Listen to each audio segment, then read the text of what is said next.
think some of these machines, equipment, they don't have soul, but I discover it's not true. They have soul because I speak to you during those trying moments, those challenging moments, when those life and death situations were there.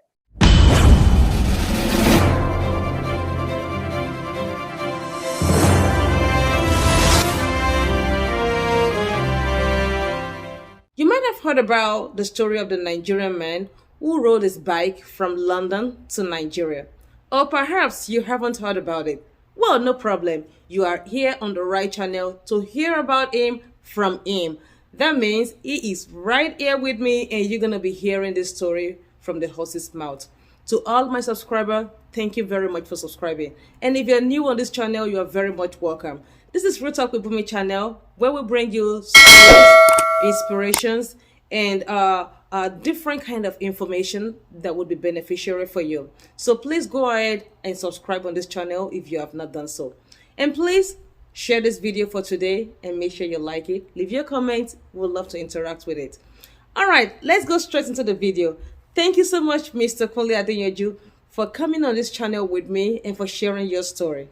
Thank you very much, Mr. Kunle Adeyanju, for agreeing to come on Real Talk with Bumi channel. It's really a great honor for me to have you join us on this channel today. Thank you very much for doing this. Thank you for having me.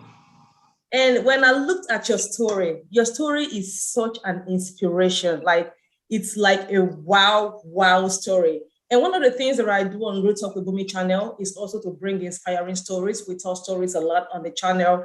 And it's more like when I saw that, I just, I can cover your story without you. I can, we know how we content creator do it. But I was like, can I just take it more to another level by having you? And here you are. So Real Talk with Bumi subscribers, you know your girl is really rooting for you. I have Mr. Kunle, regardless of whatever you've watched on the internet or this or that, you all have the honor and the privilege to have him sit right here with me, and you are all watching us.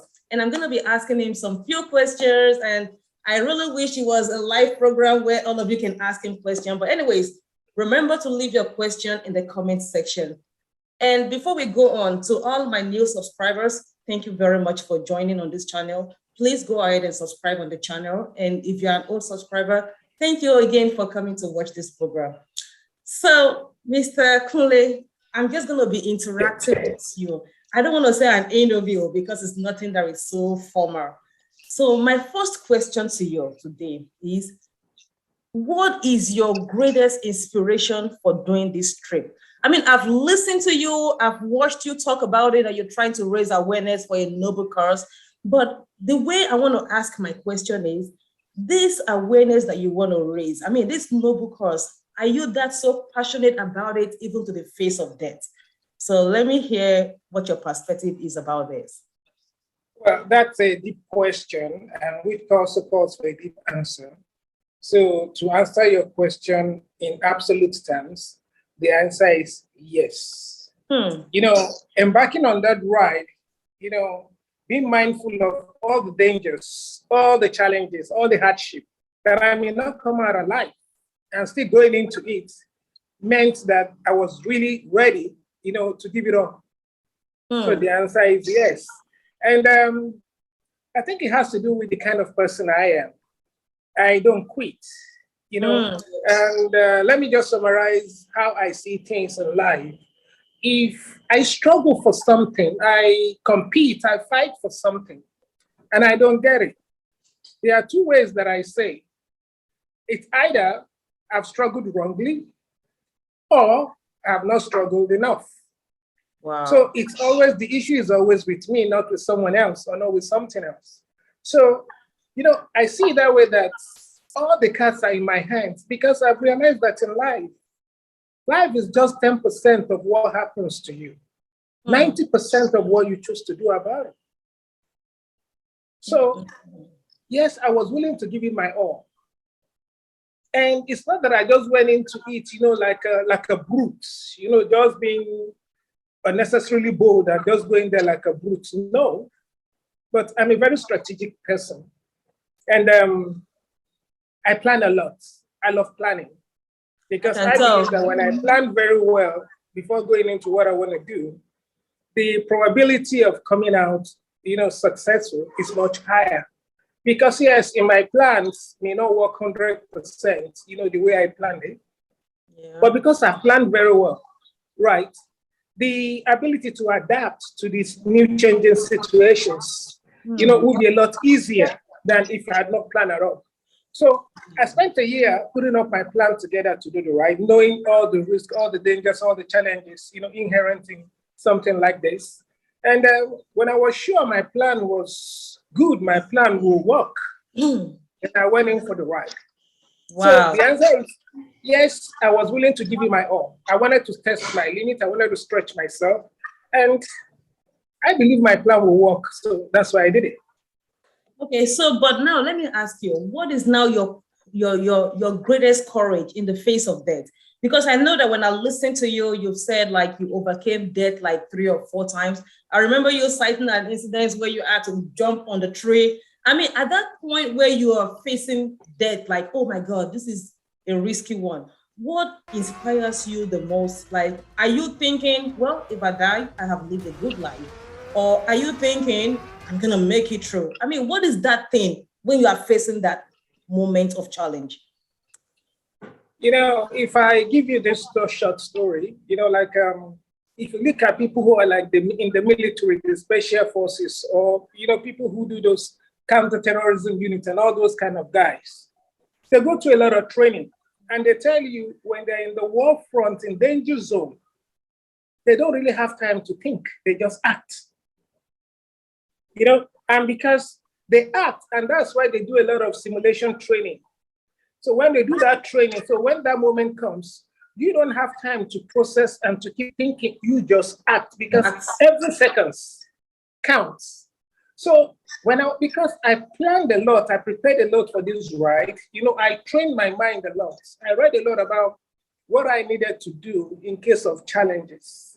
And when I had that flat tire issue in a game reserve in a park where there are lions, there are hyenas, there are cheetahs, and it was in the night, animals, they have night vision, they have like night vision eyes. They can see you, but you can't see them. And by the time you see them, it's too late, that kind of a thing.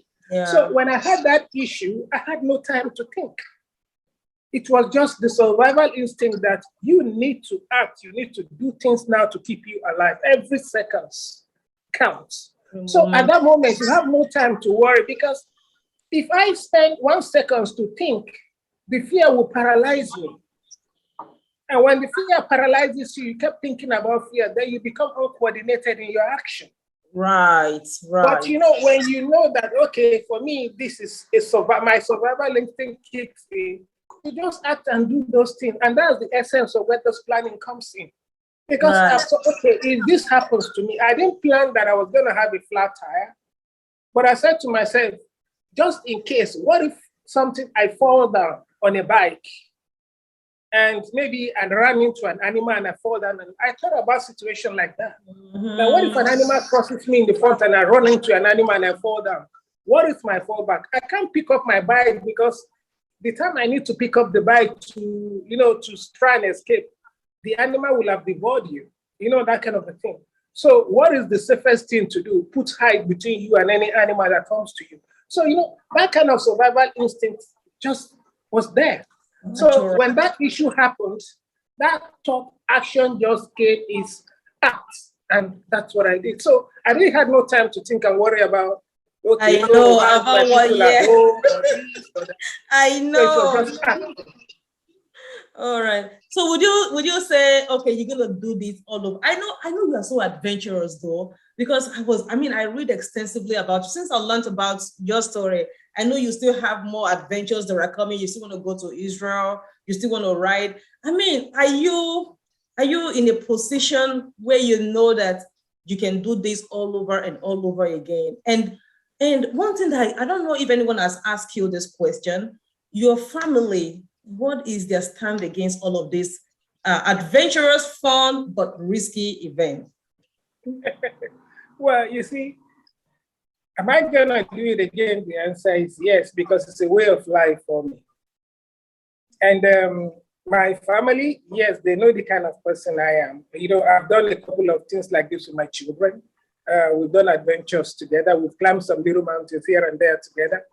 So, like when I was going to do this, I told my children, and they know that, yes, I like taking risks, but they know I don't take blind risk, that I take calculated risk. And when I look at my risk, I analyze the risk. Then I put in mitigation measures to make sure that the threat of those risks doesn't get released to me. Okay, these threats are going to release here. What are those barriers you need to put in place to prevent harm from coming to you? So I do a lot of all those kind of thinking, and I put those plans in place. So when I'm sure that, okay, I've done well about my plan, I go out to implement. So my children knows that. And because they do know that, so when I told them I was going to do this, they said, okay, Dad, go for it, but make sure you come back. I know. Oh, make sure you come back. That's a strong one. And we thank God that you came back. Oh my God. Yes, thank God for that. That's really a good one. And one thing that I just wanted to ask you, how do you deal with the negativity? Because not everyone would accept this your way of life. Like, I know that some people will be like, oh, he's a crazy man. Oh, he's a scam. Oh, another trick, another thing. Not everyone would believe what you're saying, and not everyone would think is the most reasonable thing to do. So how do you kind of filter those things off you? Well, you see, the thing is like, if I think about what people say, or if we think about what people say, we'll get paralyzed by their thoughts and we won't do anything. So I know fully well my life is me. It's all about me, living for me. And what makes me, what makes me happy, what makes me that kind of a person, what kind of life do I have to say for myself is defined. So you see, it's easy for me to cope with this because I just didn't sleep and wake up that let me do it. But it's a bucket list. Like this particular London to Lagos ride went into my bucket list in 2019. So, 2019 has been in my bucket list, and 2021, I started planning for it. So a lot of people were saying, by the time I started telling people I want to do this, right, my plan was almost like about 95% completed. So I was sure that, yeah, the plan was good. So when people were saying what they were saying, like they say, you don't need to quarrel with them. You don't need to get angry with them. Okay, let's just listen. But I know what I want to do. Right. They said, be gentle with people who give you advice, but be careful with the advice you take. So it's okay. I listen. A lot of people call you are crazy. Oh, you it's because you don't have any issues. It's because they say a lot of funny things, but it's okay. I mean, right. Honestly, it's okay being called crazy.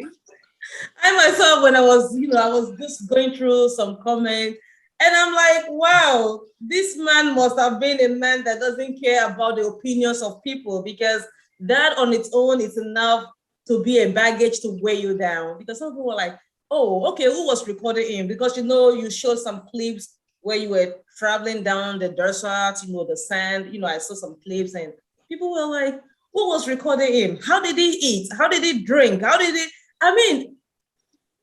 Their mind could not conceive it. They just could not wrap their brain around, what you have done.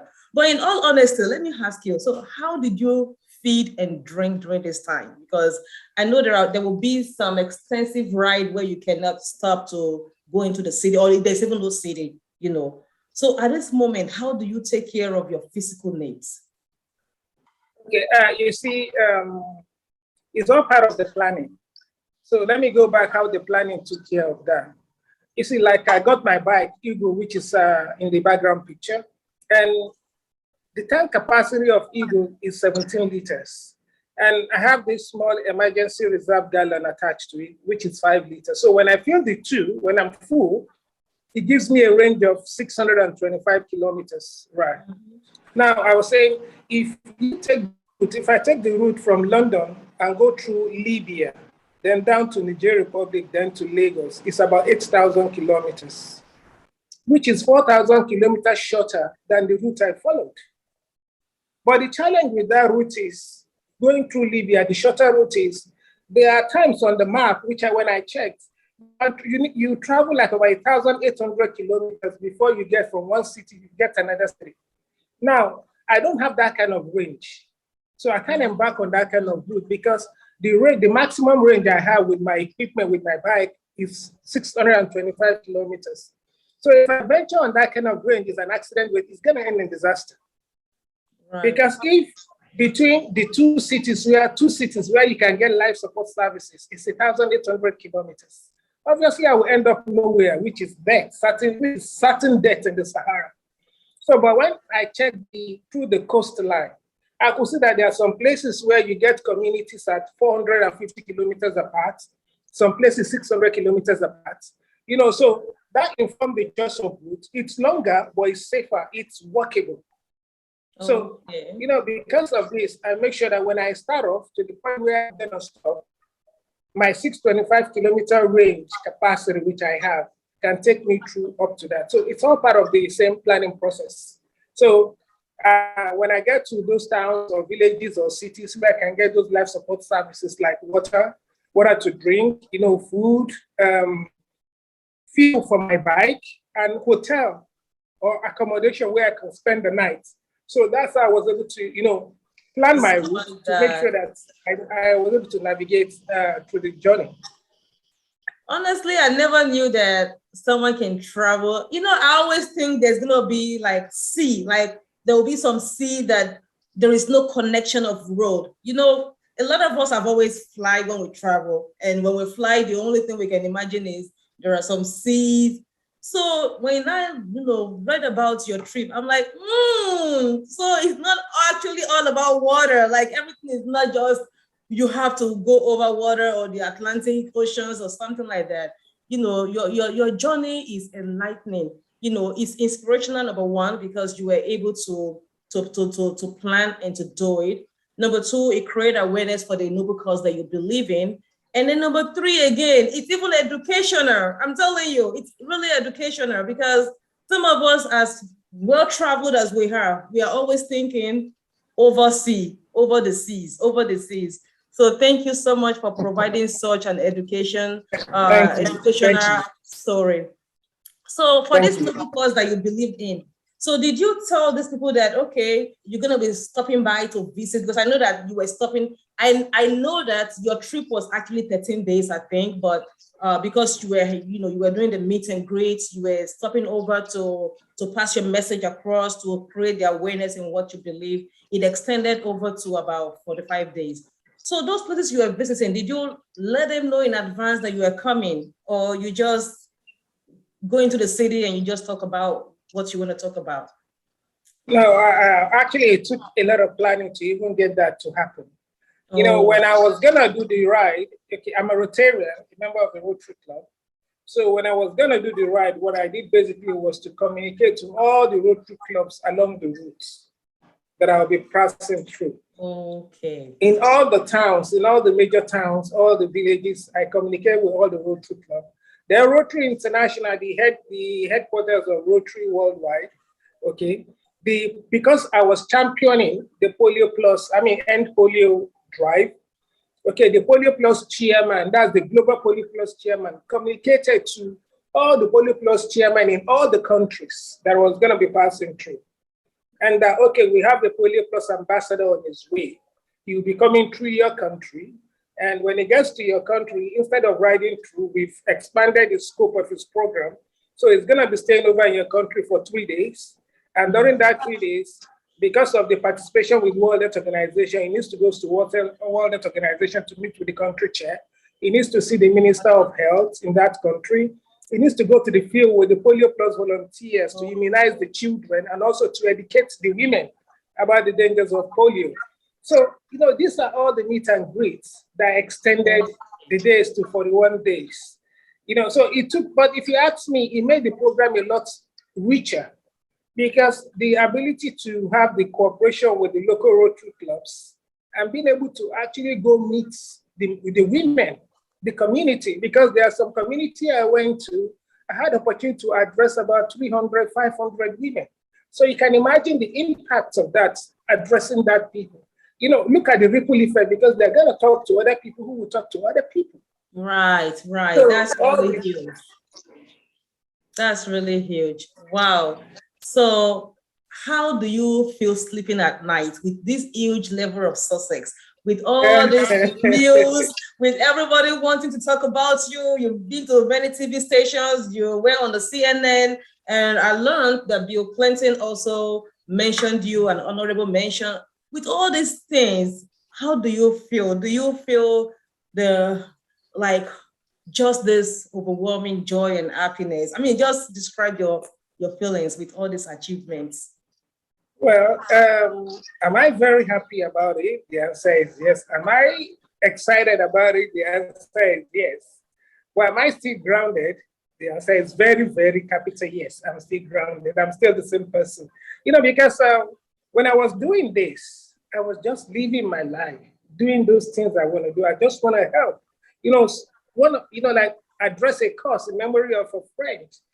Try to solve in my own quarters. On my own quarter, try to solve some of those little problems we have in the world and draw attention to the threat of polio. So I was just doing that, but I didn't plan for all this, this big glamour, the attention and all that. But when nature trusted to me, what do? I just ride the waves, I just ride it.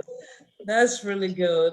I know you must have made your family proud. You've made your community proud. You've made Nigeria as a country proud. You've made Africa as a continent proud, and you've made the whole world proud of this. And thank you so much for being brave enough to do this. Anyways, I don't want to take your time. I know that we've all listened to you all over. We've listened many times, but it's just a very great honor for me to just have a sit down with you. Honestly, if I was to be in Nigeria, I was gonna come like right into your house and just be like, let me see the bike. Oh, talking about the bike. So what do you intend to do? I think you said Eagle, right? Is it called Eagle? Is it Eagle? Yeah, the bike is Eagle. Okay, yes, Eagle. What do you plan to do with that? Are you still gonna use it for another trip again? I mean, what's your plan on that, on the bike? No, because that's an historical bike. So that's what I'm driving to. Yes, they are very correct. I'm not going to be riding Eagle. For me, it's going to be disrespectful for me to use Eagle as a street bike. The bike has done so much. Eagle was my closest companion on the ride for those 41 days. Eagle was the only thing I got to talk to. My companion, we talk a lot. And, like I tell people, we think some of these machines, equipment, they don't have soul, but I discover it's not true. They have soul because I speak to Eagle during those trying moments, those challenging moments, when those life and death situations were there. I will speak to Eagle and Eagle responds. So it's a bike I've come to, my best friend, that kind of a thing. So it's going to be disrespectful for me to use a bike like that as a street bike. So I'm going to be auctioning it, and it's my sincere, there will be NFT, it's going on NFT. Then also it's gonna, at the end of the day, I hope whoever ends up buying Eagle will put it in a museum, where people coming after us will be able to see, not just hear the story, but see part of the equipment that helped to make the story, because we're a team. Me and Eagle were a team, we did it together. Wow. It wasn't me alone, That's absolutely awesome. Thank you so very much for granting this very short, exclusive interview. Before I let you go, what would you say to my Real Talk with Bumi subscribers? What would you say to my fans, my followers all over the world? Give a word of inspiration to them, like just from your wealth of inspiration, just give something to every one of us listening. Okay, thank you for that. The last word I'm going to say is, let me first say a quote from one of the best quotes I like. It's from one of my most favorite actors, Denzel Washington. He said, without commitment, you will never start. But more importantly, without consistency, you will never finish. If there was no commitment from my part, spending 4 hours every day over a period of 1 year to build a plan, I bet you I won't be able to do this journey. And even despite the fact that coping with my work schedule, even sometime late at night, I still maintain that consistency. So that consistent spirit, those are part of what saw me through. Even when I started the ride, even when I was in Europe, it was a challenge. but I just make sure that consistent spirit is there. And if you ask me, as a Nigerian, what I see in most of our youth these days is lack of commitment and lack of consistency. People want to wake up and become Aliko Dangote the following day. It doesn't work like that. It takes time. Success takes time.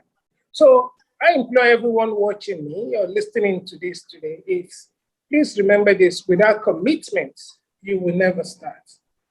More importantly, without consistency in keeping pace and continue to do those things, you will never finish. So keep working hard, never give up, and someday, if you don't, you will win. Thank you so much. Thank you. It's really a very awesome moment talking to you, and I truly do appreciate it. God bless you very much. And we're gonna be, reading more about your adventures. Now I have my eyes on you. I'm gonna be looking at more things to come. I'm gonna be looking at more adventures to come. Thank you very much. And I hope that if I invite you another time again, you will find space in your heart to come on Real Talk with Bumi channel again to interact with us. I will. Very much. God bless you. Wow, what a story and what a day.